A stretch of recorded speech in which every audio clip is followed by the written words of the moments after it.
a spherical shaped display shell, whereas the American shells tend to be cylindrical shaped, primarily because there's a lot more labor involved in making a spherical shell.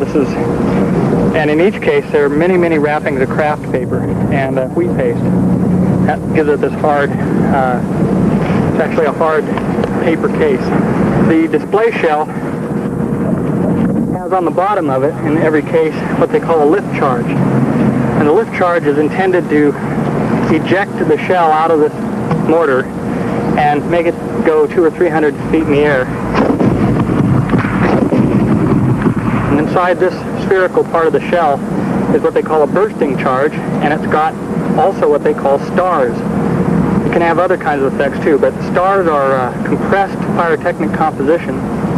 And when the bursting charge ignites, it explodes this shell and lights all those pieces of pyrotechnic composition. And that's what you see in the air spreading out in a dandelion pattern. It's real important that these things be headed in the right direction, yeah, because I don't want them breaking in the street and over here on those bleachers. And that would be hard.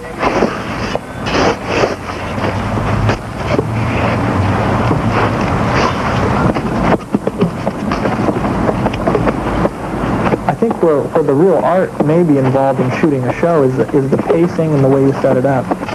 Okay, you want to load the big ones, Glenn? Oh, yeah. Generally, a nice way to fire the show is to keep building, keep having a series of crescendos. Yeah. First we'll fire the opening volley, and that'll be 15 shells. Then we'll move right over and we'll start firing the main show, and that'll include 3-inch shells, 4-inch shells, and 6-inch shells.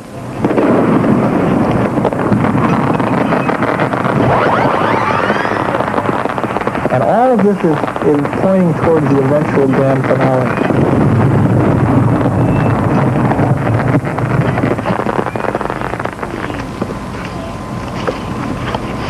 Tonight we have a spectacular grand finale of 300 shells.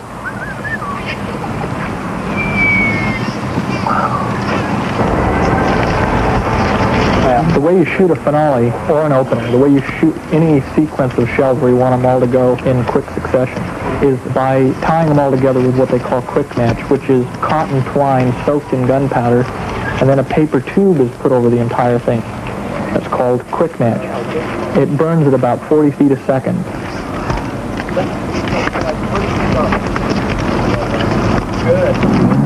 Okay, our signal is the field lights over at the stadium going off. As soon as they go off, we'll light the fusee that we use to light all of these things with.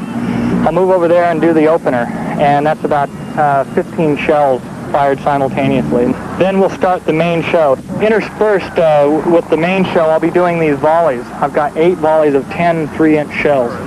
They make a nice splatter. They fill up the sky with shells. They're also fired simultaneously. So after we get through with all of these repeating shells here, those are the special shells. They have beautiful effects, a lot of variety and things like that. We'll move over to the grand finale here, which is, in this case, 300 shells. And those will be fired in sequence. Probably 300 shells will be launched in 6 to 10 seconds, I'd say. So that ought to fill the sky pretty well. That'll be it.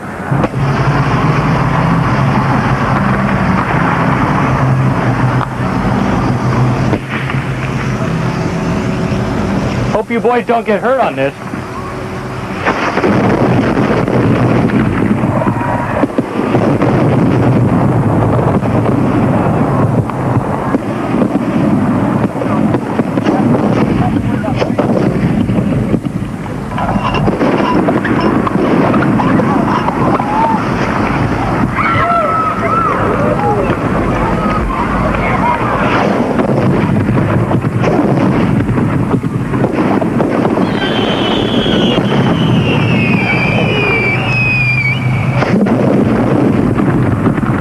The most startling thing is that when it goes, that shock wave that comes off of that mortar, and it is like an artillery gun, just runs right up your spine. That becomes the quintessential element that makes it a thrill. The vibration that sweeps through your body when that thing goes off is really exhilarating.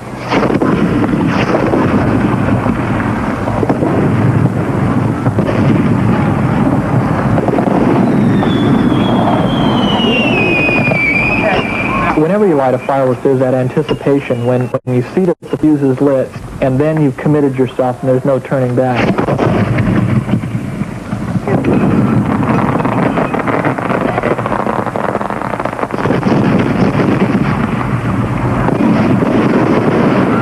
Now we picked up force.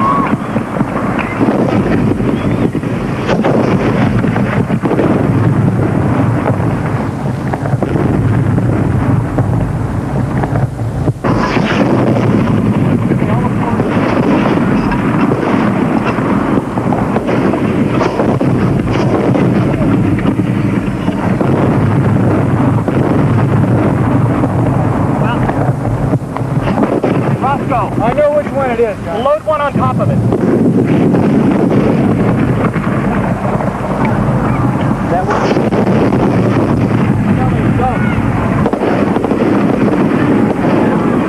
It's exhilarating.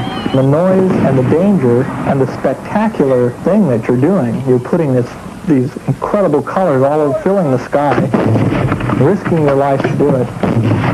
See, that's it? It's all worthwhile when that last shell is fired and you've survived and everyone's thrilled. Back off, back off.